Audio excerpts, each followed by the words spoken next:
What if I told you the biggest sporting event on Earth almost never happened? Today, billions of people watch the FIFA World Cup, but its journey began with one man's dream, a handful of teams, and a tournament that many believed would fail.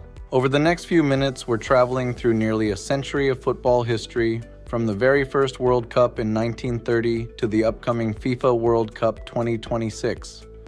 We'll uncover the legends, the heartbreak, the dynasties, the upsets, and the moments that changed football forever.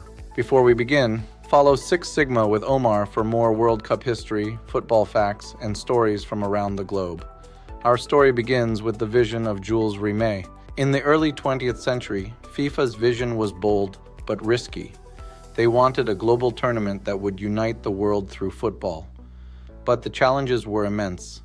Financial hurdles and skepticism from major nations nearly killed the idea before it started.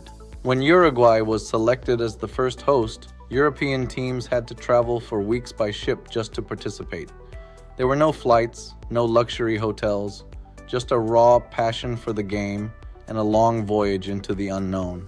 The first final in 1930 between Uruguay and Argentina was more than just a match. It was the birth of a global phenomenon. Uruguay emerged victorious, and the legacy of the World Cup was officially etched into history. The 1930s saw the rise of Italy, a team that dominated the era by winning back-to-back titles in 1934 and 1938. But just as the tournament was gaining momentum, the world was plunged into darkness. World War II brought everything to a halt. The World Cup was suspended for 12 long years. Many wondered if it would ever return, or if the dream had died on the battlefields. In 1950, the tournament returned in spectacular fashion in Brazil. It was here that the world witnessed the Maracanazo, a shocking upset that broke Brazilian hearts, and proved that in the World Cup, anything can happen. Then came 1958, the year a 17-year-old boy named Pelé changed everything. His emergence signaled the rise of Brazil as the greatest footballing dynasty the world had ever seen. Brazil continued their dominance in 1962, but 1966 belonged to England.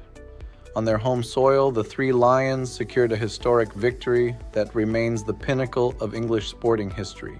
But as one era ended, another was just beginning. In the next part, we'll dive into the golden generation of the 70s and 80s.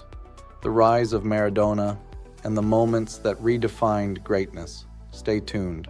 Which of these early World Cup eras was the most impactful? Let me know in the comments. Follow Six Sigma with Omar because we're just getting started with the full history of the beautiful game.